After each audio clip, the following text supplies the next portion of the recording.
Eh, Adelante, padre, con la canción. Ya estamos conectados en este ¿Listo? momento. Bueno, te vamos a colocarla, a ver, ta, ta, ta, muy bien.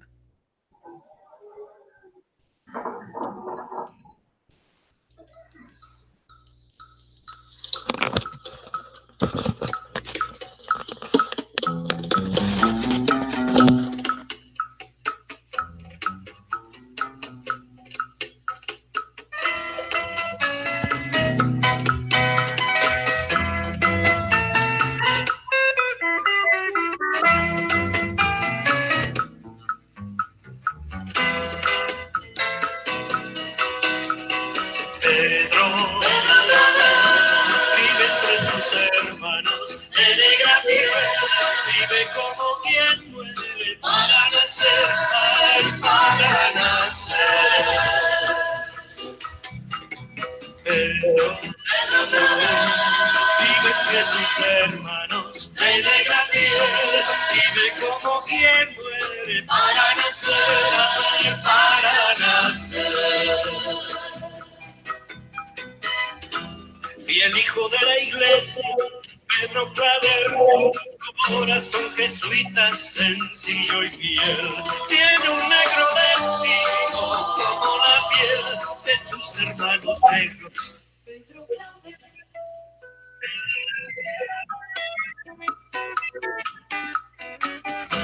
Muy pronto abandonaste, Pedro Claver, tu tierra y te viniste para ofrecer tu vida a los hermanos de negra piel aquí en nuestra América. Pedro vive entre sus hermanos de negra piel, vive como quien muere para nacer, para nacer. Pedro vive entre sus hermanos de negra piel, vive como quien muere para nacer, para nacer.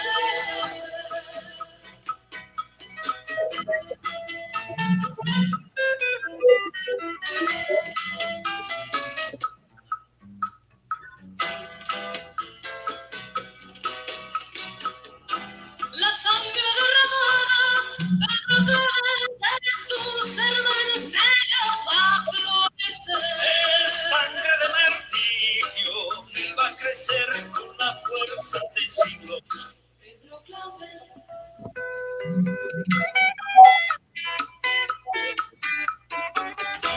Te nombran tamboriles, Pedro Claver, con ritmo de una raza de negra piel.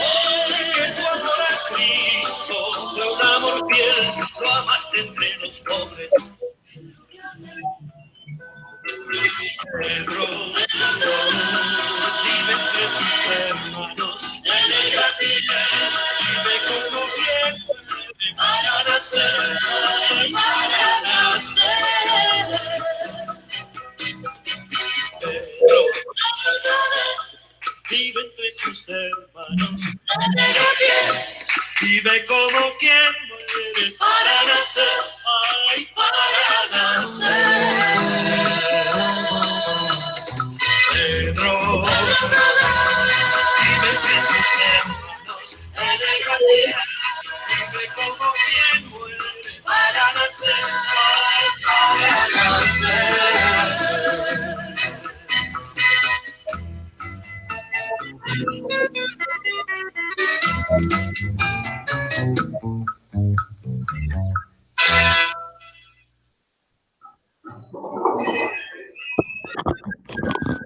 Bueno, muy buenas noches, queridos amigos y amigas de la Parroquia Sagrado Corazón de Jesús.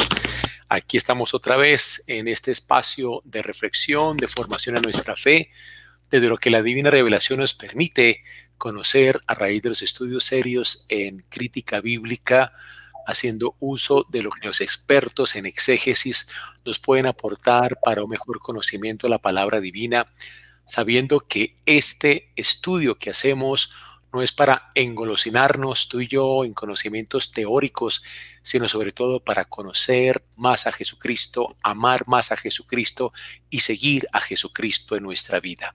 Por eso vamos a iniciar este momento de encuentro con esta linda canción dedicada a San Pedro Claver, que fue un jesuita apasionado por la persona de Jesús y que se dedicó a servir a los más pobres entre los pobres de su tiempo.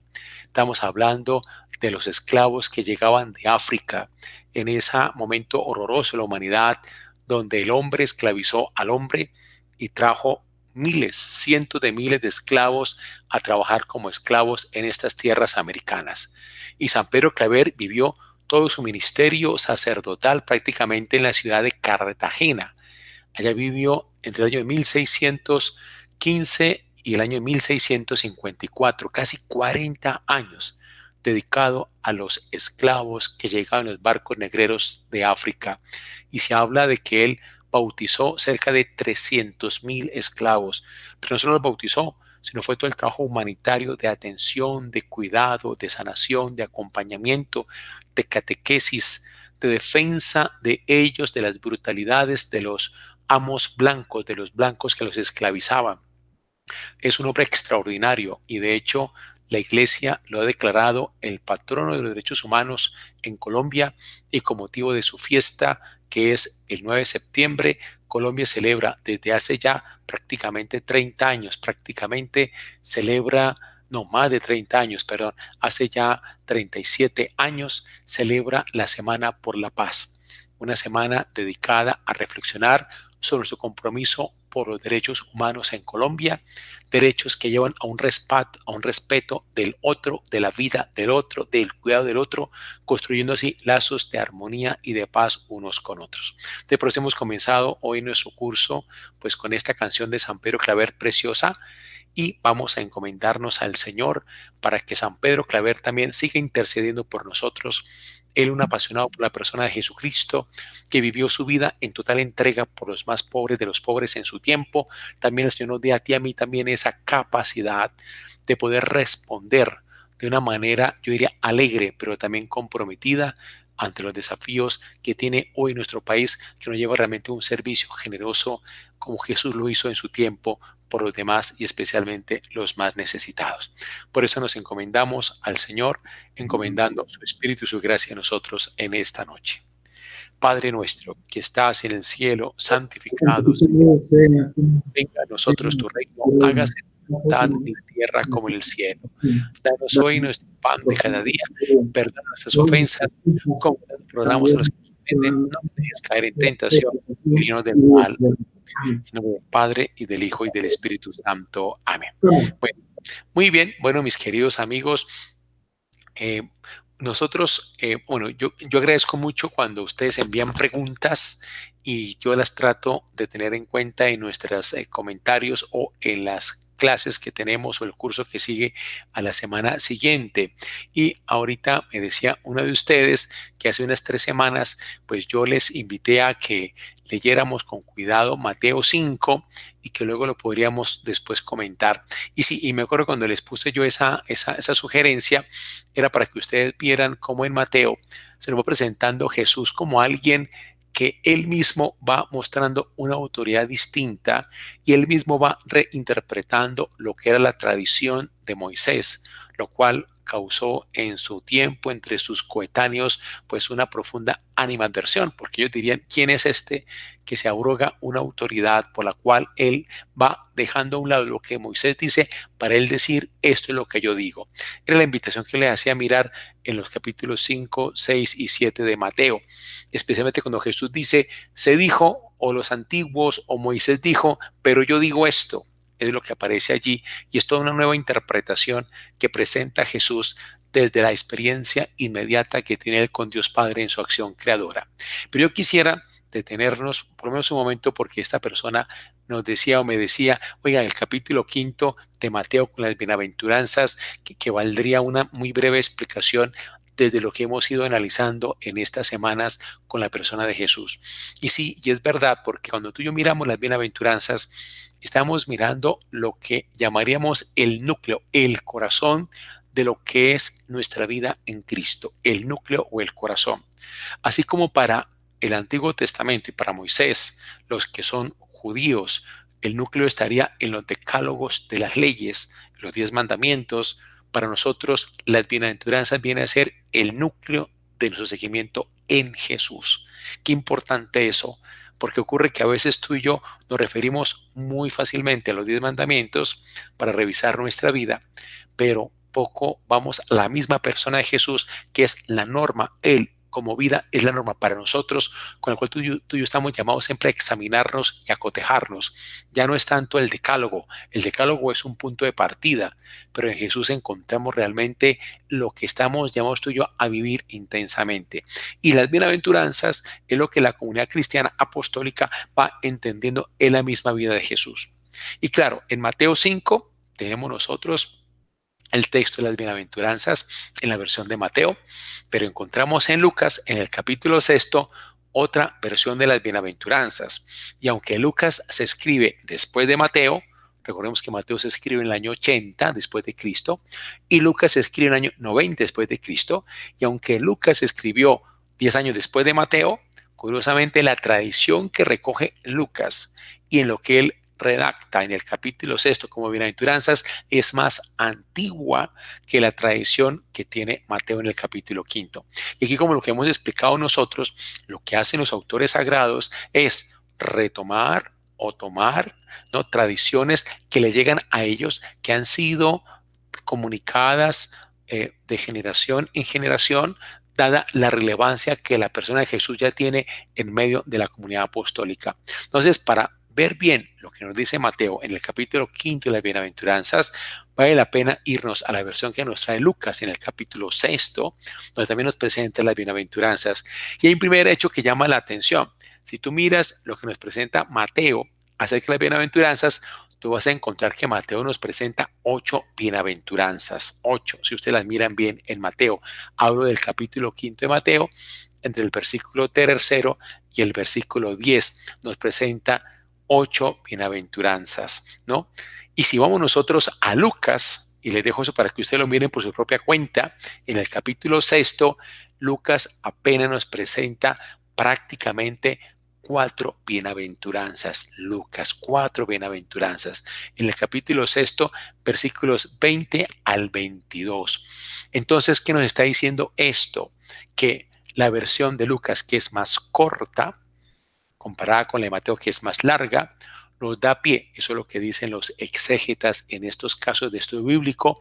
Cuando tú encuentras una versión más corta, lo más seguro es que esa versión más corta es más antigua que la otra que es más larga, porque la que es más larga ha sido objeto de una reelaboración por parte de la comunidad cristiana, buscando a través de esa reelaboración cumplir una intención teológica.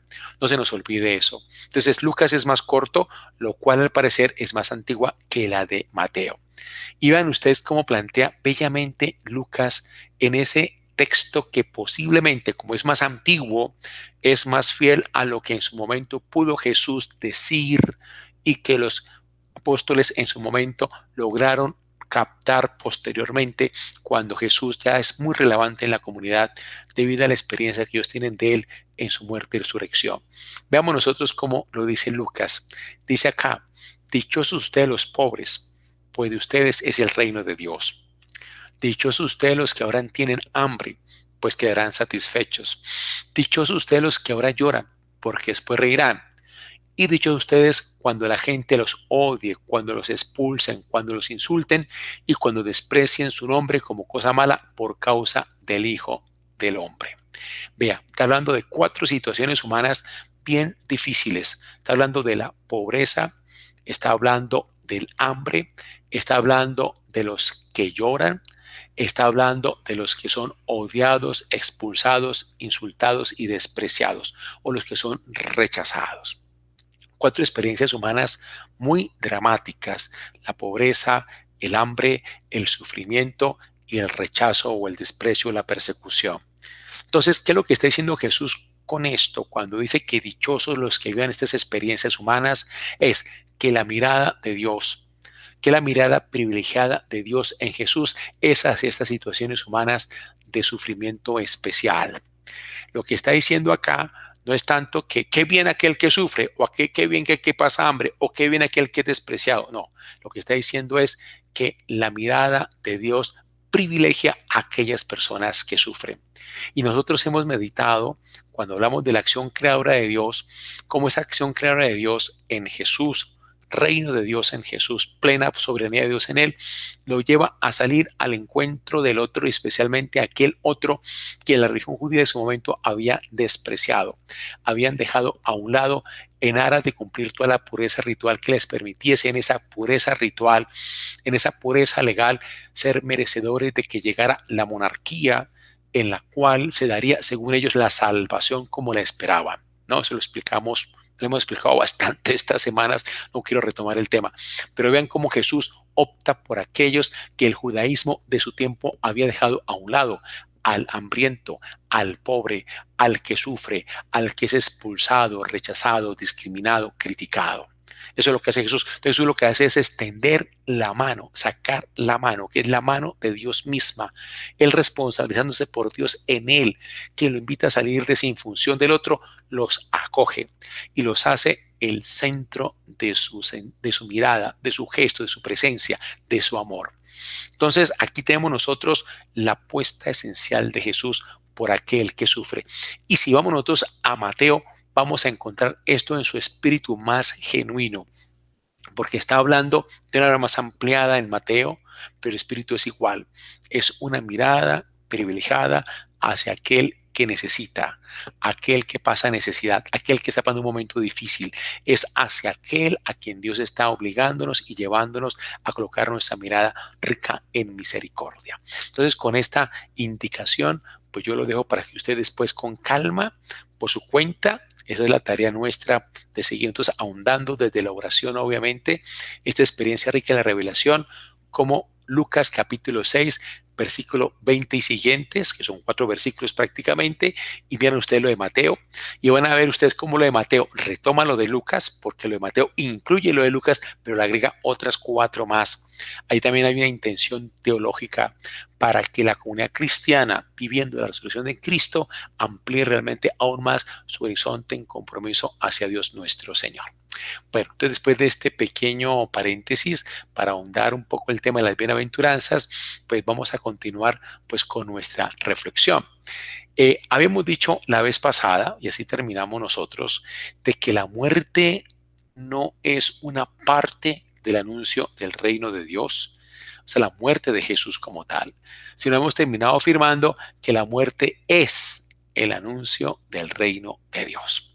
Dijimos nosotros eso, es el gran anuncio de la soberanía de Dios, es algo que nos revela el mismo reinado de Dios en Jesús, es la misma muerte de Jesús, no es un apéndice, no es algo que le pasó a Jesús por accidente, no, sino que la expresión de lo que es la soberanía de Dios en el mismo Jesús plena y total, ¿no? Y este Jesús, al morir, al dar la vida él por el otro, al morir, nos recuerda que lo que él hace al morir es buscar la conversión de aquellos que lo victimizan.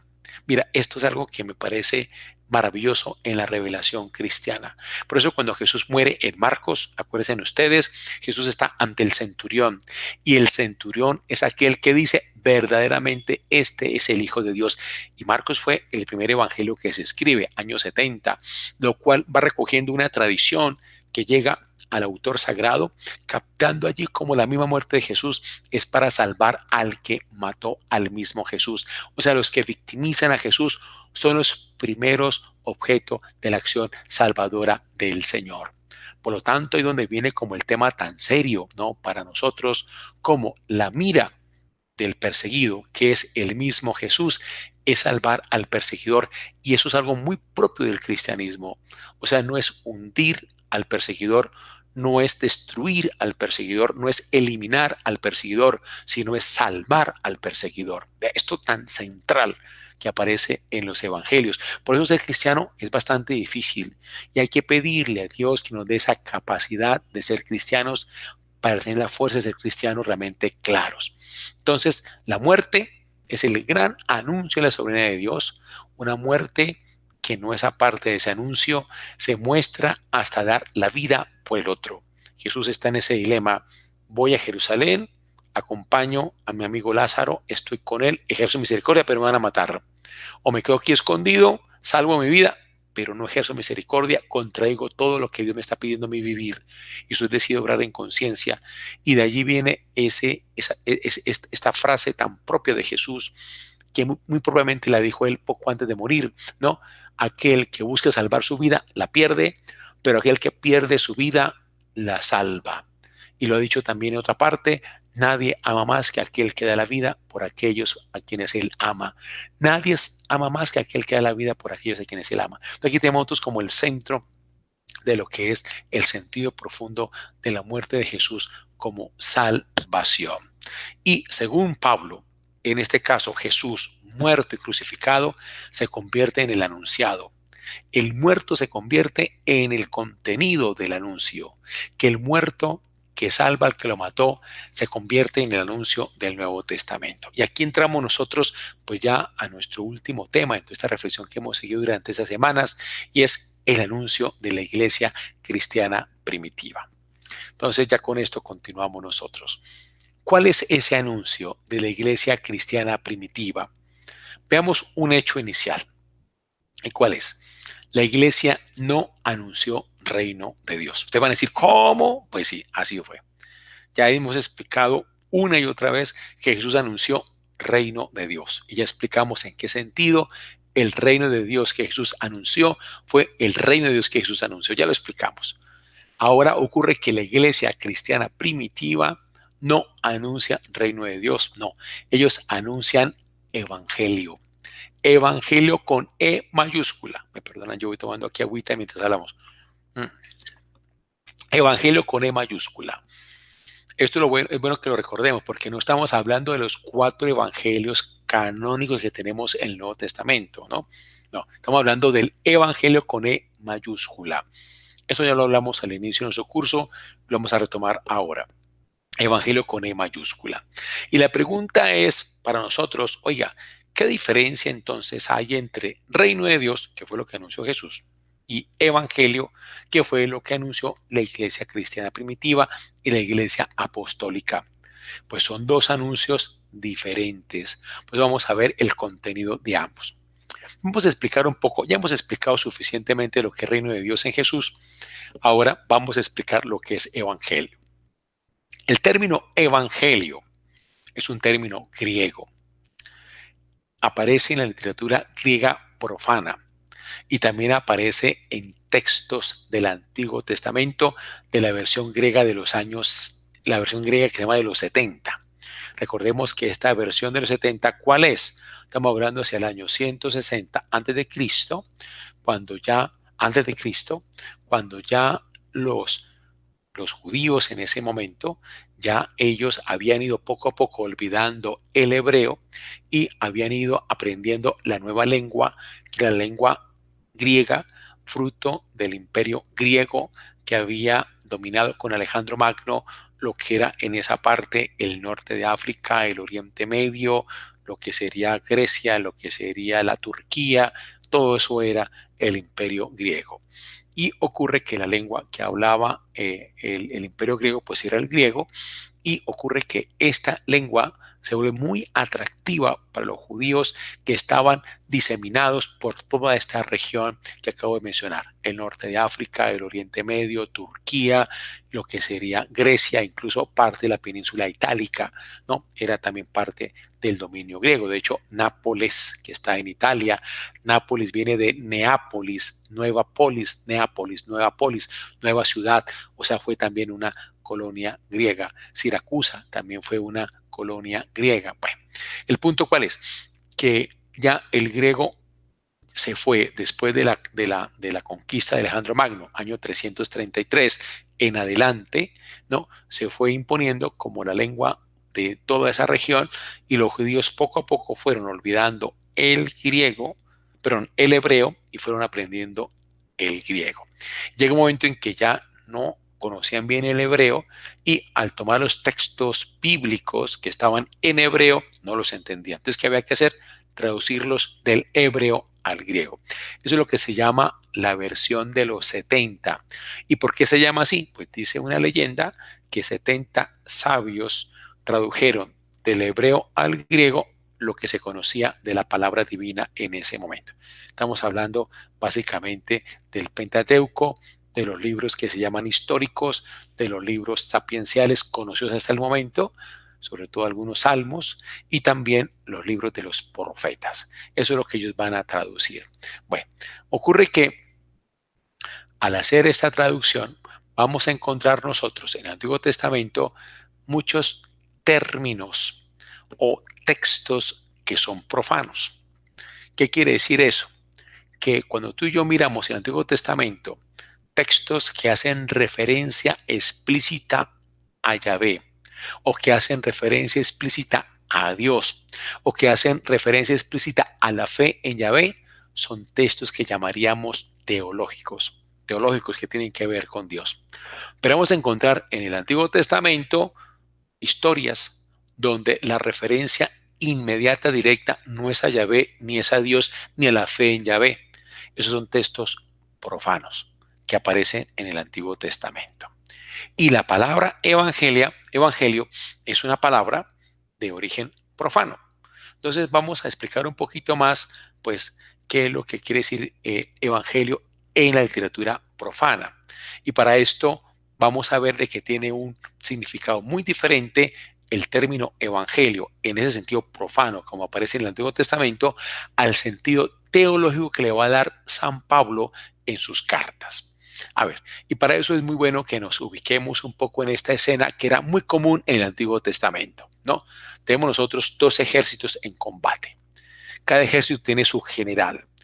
No usualmente el rey respectivo estaba en el combate. Estaban sus respectivos generales combatiendo. Entonces están dos ejércitos combatiendo, hombre a hombre, usando palos, usando pedazos de hierro. O sea, eran guerras bastante primitivas. Allá una guerra se definía por cosas hasta muy chiquitas. Ustedes van a encontrar en los textos bíblicos del Antiguo Testamento que a veces una guerra se definía por un joto de avispas que era lanzado contra el oponente y las avispas lograban dispersar al oponente. Eran modos muy primitivos de enfrentarse. O sea, una guerra se definía por una muralla de piedras que protegía a un ejército del otro. Cuando hablamos de ejército, hablamos de un grupo de hombres armados con un palo o con un pedazo de hierro. Era una cosa bastante elemental.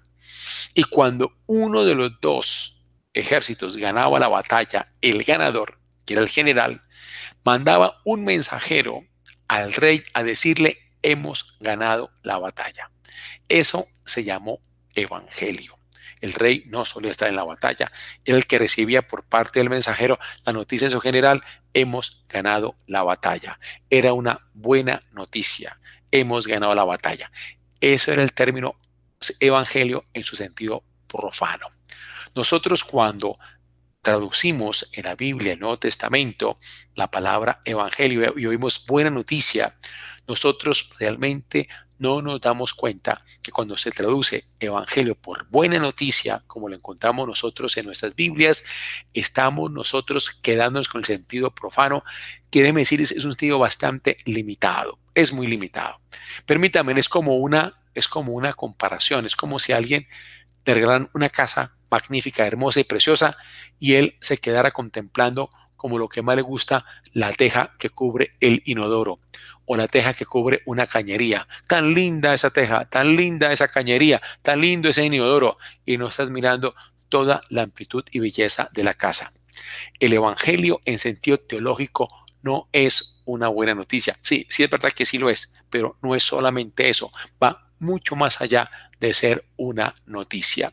Entonces primero, lo que les digo a ustedes es: no nos quedemos con la traducción literal de evangelio, de buena noticia, porque es un sentido muy limitado. Tenemos que ir mucho más al sentido teológico que tiene la palabra evangelio, como aparece en el Nuevo Testamento.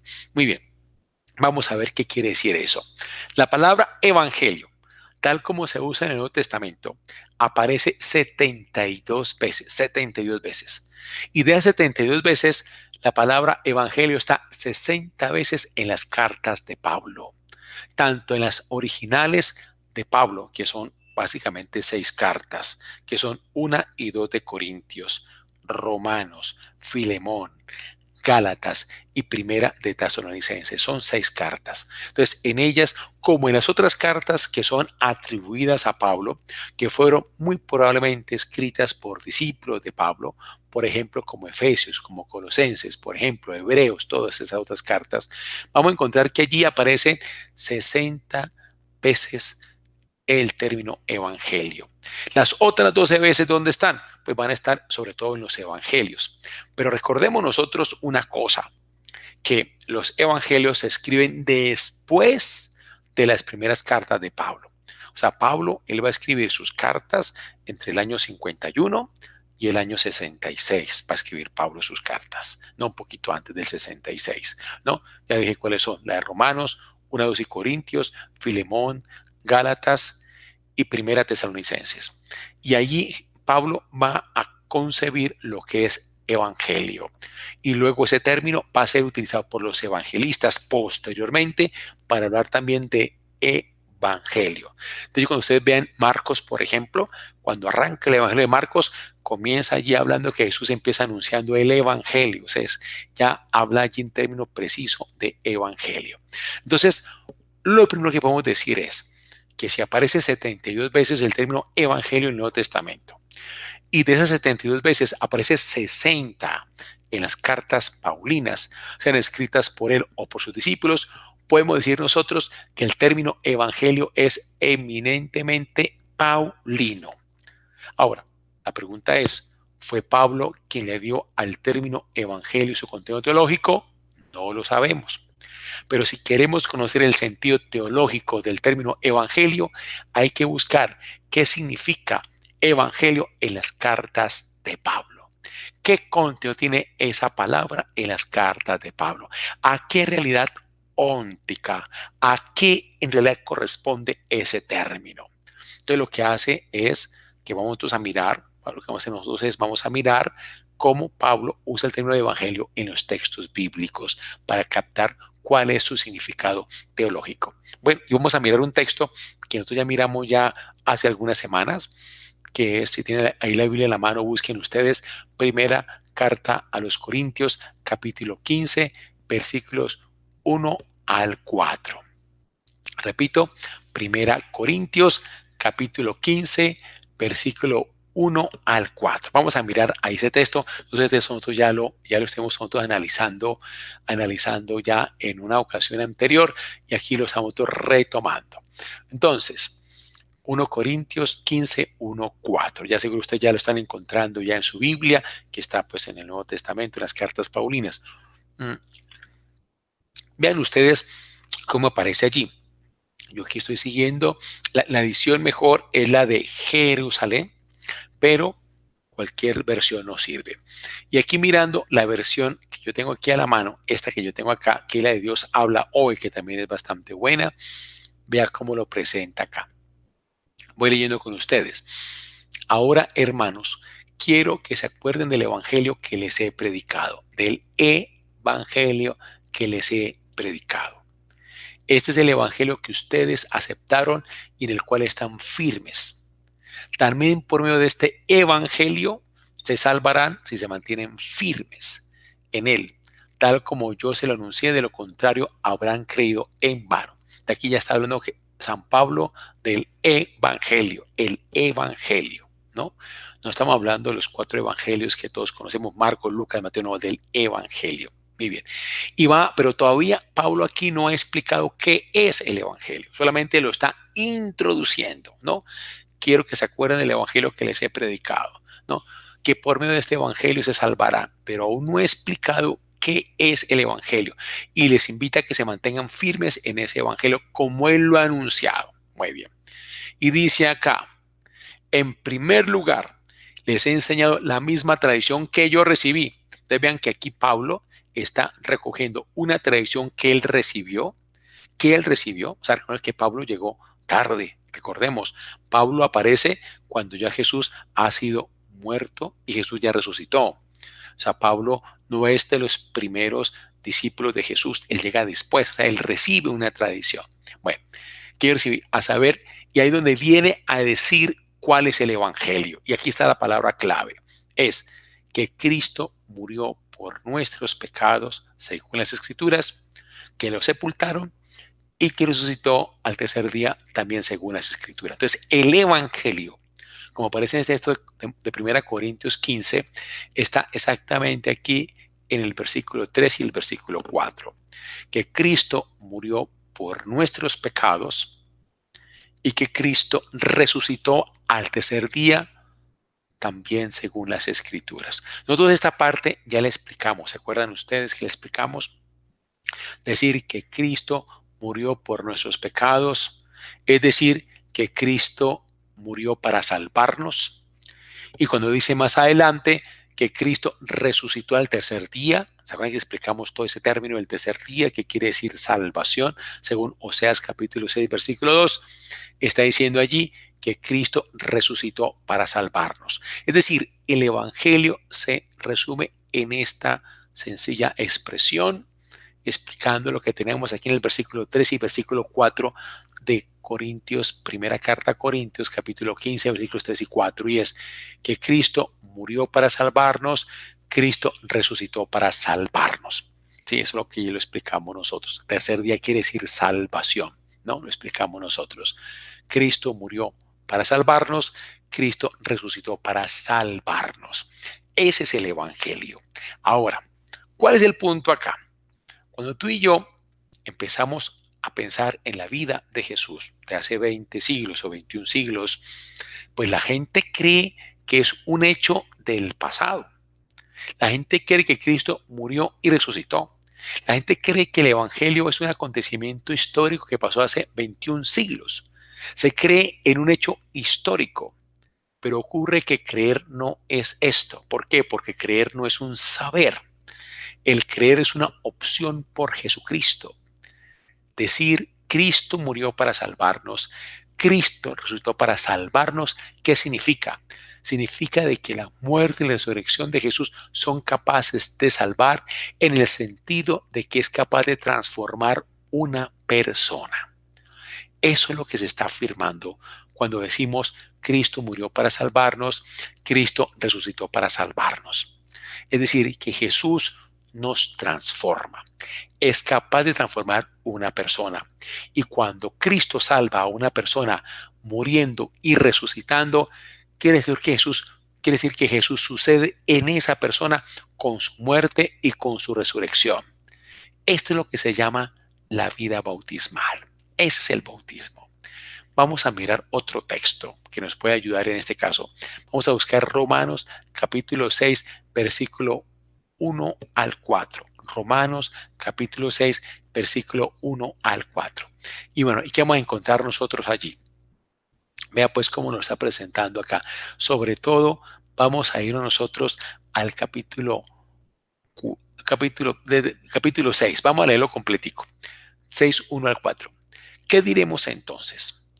¿Vamos a seguir pecando para que Dios se muestre más bondadoso? Claro que no. Nosotros ya hemos muerto respecto al pecado. Pues, ¿cómo pues podremos seguir viviendo en pecado?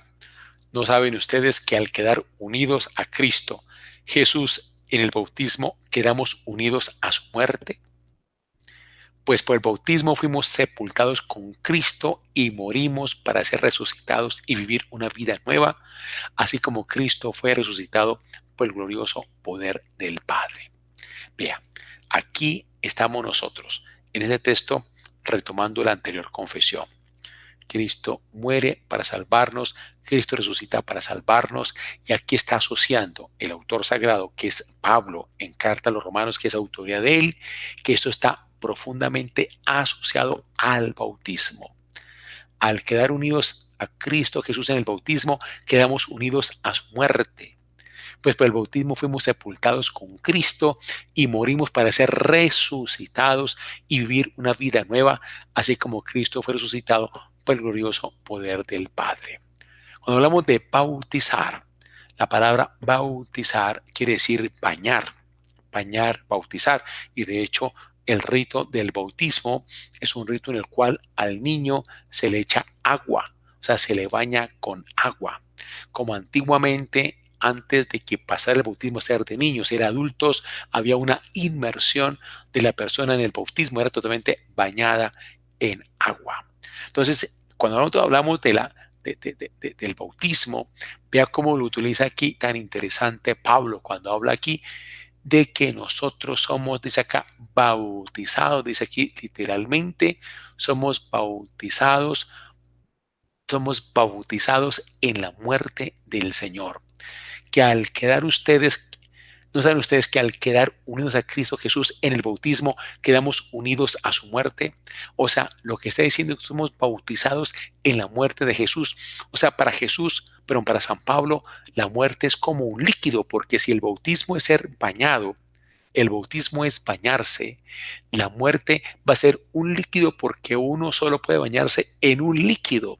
Y claro, usted lo que está diciendo aquí San Pablo es que nosotros somos bañados en la muerte de Jesús de tal modo, y dice acá, somos sepultados con Cristo en el bautismo de tal modo como cuando uno se sumerge en el agua, en un líquido, que entonces empezamos a chorrear ese líquido que es la misma muerte de Jesús.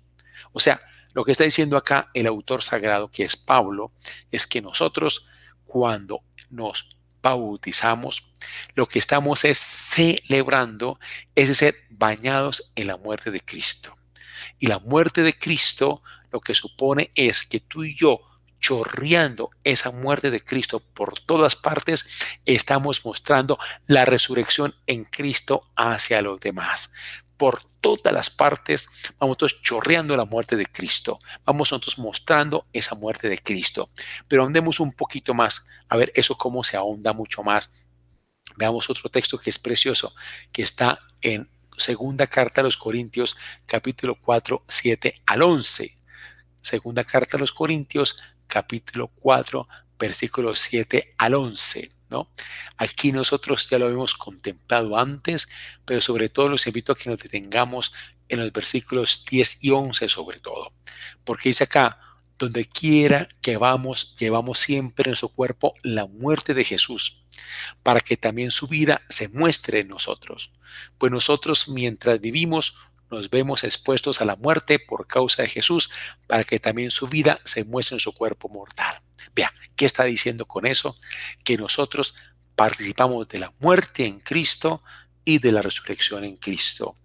¿En qué manera tú y yo participamos en la muerte en Cristo?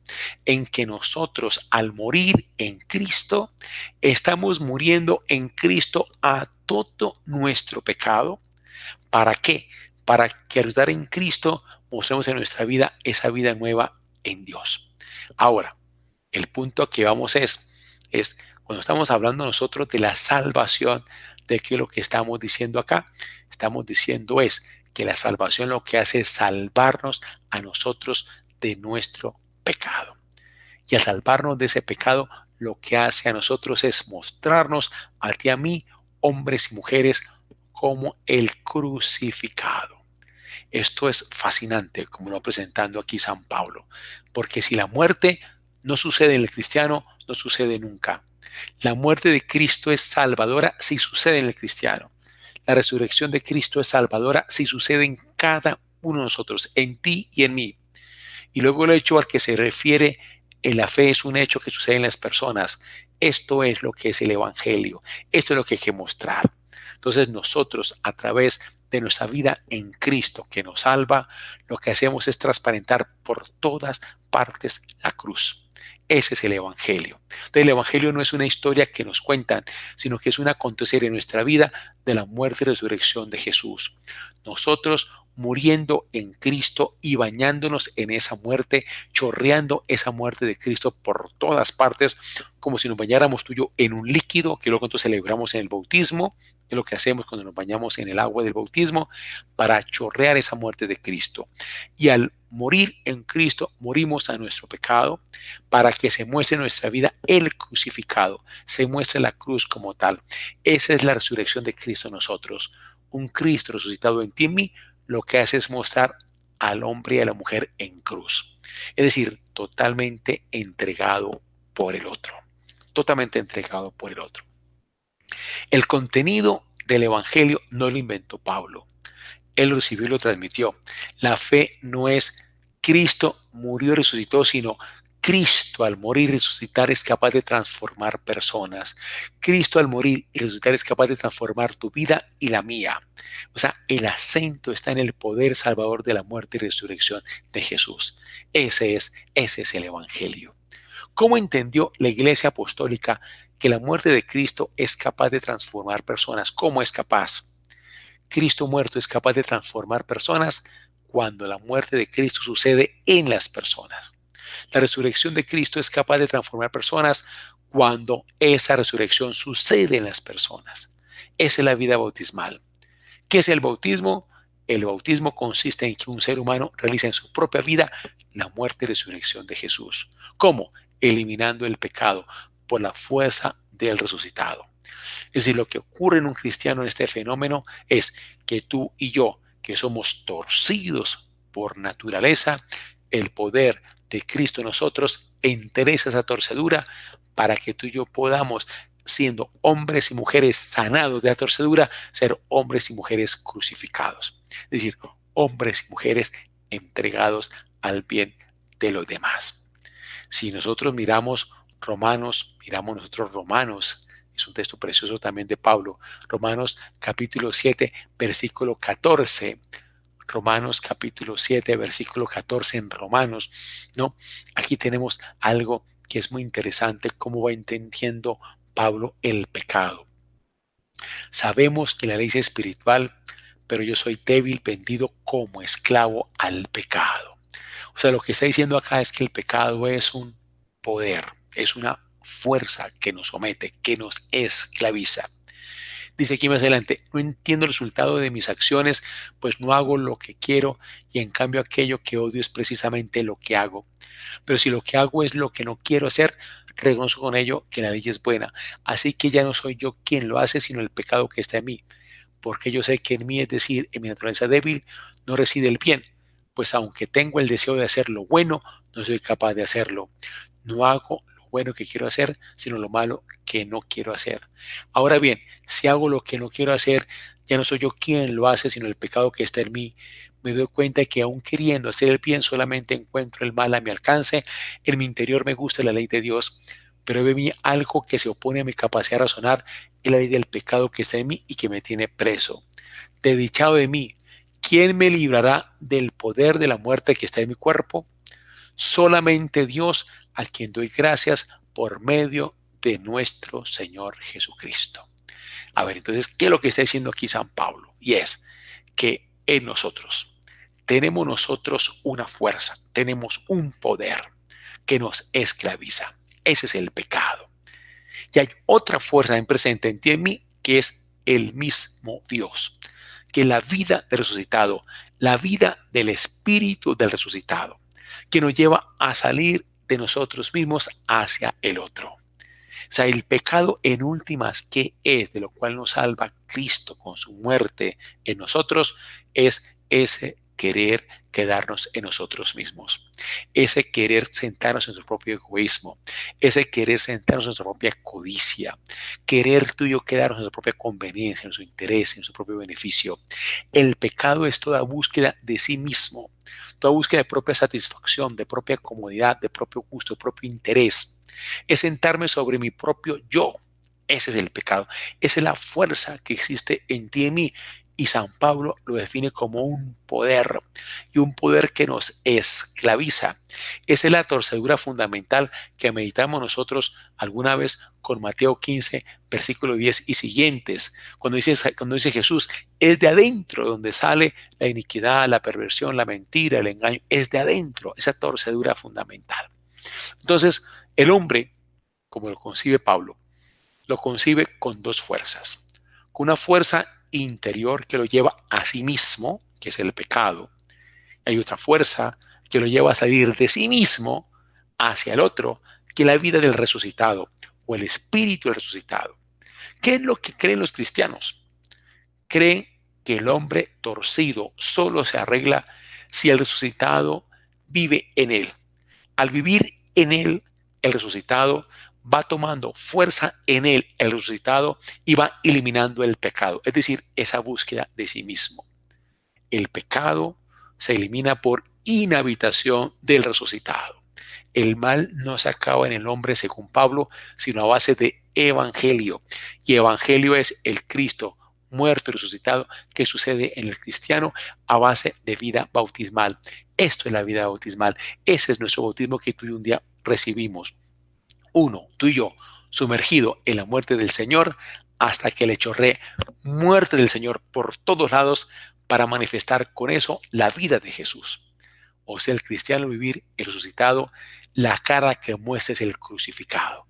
Porque si el pecado es buscarme a mí mismo, mi conveniencia, mi interés, mi placer, mi comodidad, mi satisfacción, mi poder, mi imagen, mi beneficio, ¿no? Mi satisfacción, mis éxitos, mis logros, mi apariencia, mi ostentación, ¿no? Ese es el pecado. Lo que hace Cristo resucitado es salir de mí hacia el otro. Es salir hacia el otro. ¿Y eso qué es? Esa es la cruz. Porque la cruz es entrega por el otro. Esa es la cruz. Eso lo hemos explicado también nosotros. La cruz es vivir en entrega hacia el otro, buscando el bien del otro, preocupado por el otro. Esa es la cruz. Entonces, ¿qué ocurre? Que tú y yo, muriendo en Cristo, Él en nosotros muriendo y tú y yo muriendo con Él, morimos ese pecado para que el resucitado nos haga salir de sí en función del otro. Lo que se muestra es el crucificado, que es el hombre y mujer entregado por el otro. La cara, que es lo fascinante, la cara que muestra el cristiano, o sea, tú y yo, cuando dejamos al resucitado vivir en nosotros, es el crucificado. ¿No les parece eso interesantísimo, fascinante? Que Cristo resucitado en ti y en mí hace que tú y yo mostremos al crucificado con nuestra vida, hombres y mujeres entregados por el bien del otro. Ese es el evangelio. Por eso la aparición más clara del resucitado es el cristiano viviendo la cruz, es decir, la entrega por el otro. De allí que tú y yo recordemos, ¿qué es la cruz? Es la entrega incondicional al servicio del otro. No es una muerte por morir, sino es un servir, un servir, un servir, un servir. Recordemos, ¿no?, lo que nos dice San Pablo en la segunda carta de los Corintios, capítulo 4, que ahorita nosotros estábamos comentando, ahorita lo acabamos de decir. Segunda carta de los Corintios, capítulo 4, cuando dice allí, donde quiera que llevemos, donde quiera que vamos, 2 Corintios capítulo 4, versículos 10 y 11. 2 Corintios capítulo 4, versículos 10 y 11. Donde quiera que vamos, llevamos siempre en su cuerpo la muerte de Jesús, para que también su vida se muestre en nosotros. Pues nosotros, mientras vivimos, nos vemos expuestos a la muerte por causa de Jesús, para que también su vida se muestre en su cuerpo mortal. O sea, lo que está diciendo es que nosotros, muriendo en Cristo, resucitamos en Él para vivir en Él, en el encuentro y en la entrega hacia el otro. Llevamos por todas partes el morir de Jesús. Eso es lo que aparece. ¿Qué hace que el cristiano sea lanzado hacia afuera? Por dentro vive el resucitado. ¿Qué hace el resucitado? Es una escoba. Barre nuestras codicias y hace que nosotros salgamos disparados hacia afuera. Por eso aparece siempre el hombre entregado al servicio del otro. De allí que la fe es este acontecimiento, este es el evangelio. Esto es lo que se anuncia y se anuncia haciéndolo suceder. O sea, Cristo resucitado sucede en las personas. Dios, en esta concepción maravillosa, no es una idea, no es un concepto, no es un ente, es un suceder, es un acontecer en nosotros. Él va aconteciendo en ti y en mí plenamente.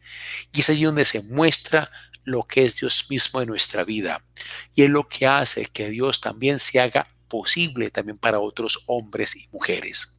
De allí que podamos nosotros hacernos esta pregunta, ¿no? Y eso es lo que vamos a seguir ahondando. ¿Cómo se anuncia a Dios? ¿A través de un discurso o a través de una acción? ¿Cómo anunciamos nosotros a Dios? ¿Echando toda una teoría sofisticadísima acerca de lo que es Dios o viviendo en ese encuentro hacia el otro? Porque en ese encuentro hacia el otro, tú y yo ya estamos aconteciendo en Dios y Dios en nosotros, sucediendo nosotros, haciendo Él realidad en el hoy de nuestra historia, lo que Él mismo es, muriendo y resucitando en nuestras vidas. Por eso, la fe no es recordar un hecho del pasado que pasó hace 20 años, perdón, 20 siglos. Esa no es la fe. No, eso sería un saber cosas. No, la fe es acontecer en la muerte y resurrección de Cristo. Él aconteciendo en nosotros, inhabitándonos, y tú y yo muriendo con Él, chorreándonos en esa muerte, como dice San Pablo, bañándonos en esa muerte, sumergiéndonos en esa muerte, como uno se sumerge en un líquido, para escurrirlo por todas partes de nuestra vida, resucitando en Él y mostrándolo a Él en nuestra vida, transparentándolo en el servicio al otro, en el encuentro al otro. Por eso allí cuando hay una persona que vive al servicio del otro y al encuentro del otro, esa persona está transparentando a Dios y es la mejor prueba de que Dios existe. Vea que lo que estoy diciendo es clave. Cuando tú ves a una persona impulsada por el resucitado a salir fuera de sí hacia el otro, porque le ha limpiado todas sus codicias, le ha limpiado todos sus egoísmos, le ha limpiado todas sus mezquindades, le ha limpiado todas sus zonas de confort, le ha limpiado ese quedarse en sí mismo y sale esa persona impulsado hacia el otro, a servir a otra persona y ayudar a otra persona. Y ojalá como Jesús, a gente pobre y necesitada, como dice San Pedro Claver. Allí tenemos la prueba real de que Dios existe, de que Dios existe, de que Dios no es un invento, sino que existe y que está allí, ónticamente actuando en las personas a través de ese suceder en el cual acontece realmente Dios en el hoy de nuestra historia. Vamos, si quieren, a dejar allí. Me parece ya sean las 8 de la noche ya. Vamos a dejar hasta este momento y vayámonos pensando un poco en eso. Vayamos pensando en eso. Desde allí que el ateísmo, mis queridos hermanos y hermanas, no existe. El ateísmo no existe. Lo que existe es un ateísmo en relación con nociones o conceptos de Dios que no corresponden a esto que el mismo Jesús vivió intensamente y que nos comunicó y que la iglesia cristiana apostólica captó desde Jesús para anunciar evangelio. Es decir, el ateísmo tiene que ver con nociones equivocadas de Dios, pero no tiene que ver con esta experiencia de un Dios que nos habita y que está presente en nosotros y que nos impulsa a salir de sí en función del otro. Y en este caso es Jesús, muerto y resucitado, actuando en tu vida y en la vida, que nos invita primero a purificar toda codicia y ambición propia para que tú y yo salgamos hacia el otro, hacia el encuentro del otro. Es ahí donde vemos que el ateísmo sí es pura teoría, pero ontológicamente el ateísmo es imposible. Les dejo una tareita para el próximo lunes, Romanos capítulo 1, versículo 16. Es un versículo más. Romanos capítulo 1, versículo 16. Anótenlo, Romanos capítulo 1, versículo 16. Es un versículo. Y déjenme decirles que aquí tenemos en ese solo versículo, les digo eso para que lo lean con mucho cuidado, ahí tenemos la tesis de la enseñanza de Pablo. O sea, si tú y yo quisiéramos preguntarnos, oiga, ¿cuál sería como lo central de la enseñanza de Pablo? Déjenme decirles, en este versículo está. Léanselo con mucho cuidado y el próximo lunes lo vamos a seguir comentando en esto que hemos explicado hoy. Bueno, y termino pues invitándolos mañana a esta excelente conferencia que vamos a tener con el doctor César Ferrari. Él es doctor en economía, estudió en Boston University y nos va mañana a reflexionar sobre el modelo económico que estamos llamados a construir nosotros en nuestra querida patria Colombia y por qué no el mundo entero, conforme a lo que Dios nos pediría a ti y a mí realizar en lo económico, siendo consciente de que esta pandemia que estamos viviendo ha revelado el total fracaso del modelo económico actual en que tú y yo estamos. Qué importante que podamos pasar de un modelo económico del individuo que privilegia lo individual. Ahí estaría un poco todo el tema de Pablo, que ahorita hemos explicado un poco el evangelio, el egoísmo humano, etc. Y pasar a un modelo económico basado en la solidaridad. Eso es lo que mañana nos va a hacer reflexionar el doctor César Ferrati. Entonces vamos a tomar esta charla que va a ser de mucho provecho para nosotros, porque todos somos conscientes de la profunda crisis económica que hay ahorita, que tenemos en Bucaramanga, que tenemos en Colombia entera, lo cual ha mostrado que este sistema económico nuestro realmente no es un sistema que busque el bien de todos y de todas, sino son de privilegio a unos pocos en detrimento del bienestar de una gran mayoría de la población. Y hemos visto eso en estos meses, lo hemos visto de una manera muy cruda, de una manera muy dura, la vemos nosotros. Entonces, esta pandemia nos está llevando realmente a una revisión de este modelo económico y pensar otro modelo económico distinto. El Tiempo de la edición de ayer también dedica un artículo de un economista oriental, donde también nos invita a América Latina a revisar nuestro modelo económico, viendo el fracaso del mismo a raíz de lo que la pandemia nos ha revelado. Entonces, qué interesante que aprovechemos este espacio de reflexión y agradecemos desde ya pues al doctor César Ferrati, que es profesor de economía de la Pontificia Universidad Javeriana en Bogotá, que ha aceptado darnos esta riquísima reflexión para nuestro crecimiento personal y sobre todo para nuestro compromiso como cristianos para ir creando condiciones mejores de vida para todos nosotros, no solo para unos poquitos, sino para todos nosotros. Entonces, muy invitados a esa conferencia mañana 7 de la noche. Conéctese por la plataforma de Facebook, Perfil Institución de la Parroquia, Parroquia Sagrado Corazón Bucaramanga, o también entren ustedes por la página web sagradocorazonbucaramanga.com. Y termino pues dándoles la bendición, y si tienen preguntas, comentarios a lo que hemos dicho hoy, no duden en mandarlo a través del chat, que luego Samuel me lo hace llegar, o si no, me lo mandan a mi correo y yo con mucho gusto lo tendré en cuenta para seguir comentando sobre eso en su próximo encuentro. Y les voy a dar yo la bendición a todos para que esta semana en que estamos nos llene el Señor de mucha paz profunda en el corazón, nos dé salud en nuestro cuerpo, nos dé serenidad en nuestra alma, nos dé amor y gracia en nuestro espíritu. Y la bendición de Dios, Padre, Hijo y Espíritu Santo, descienda sobre nosotros, nos acompañe y guarde el Señor ahora y siempre. Amén. Feliz semana para todos ustedes.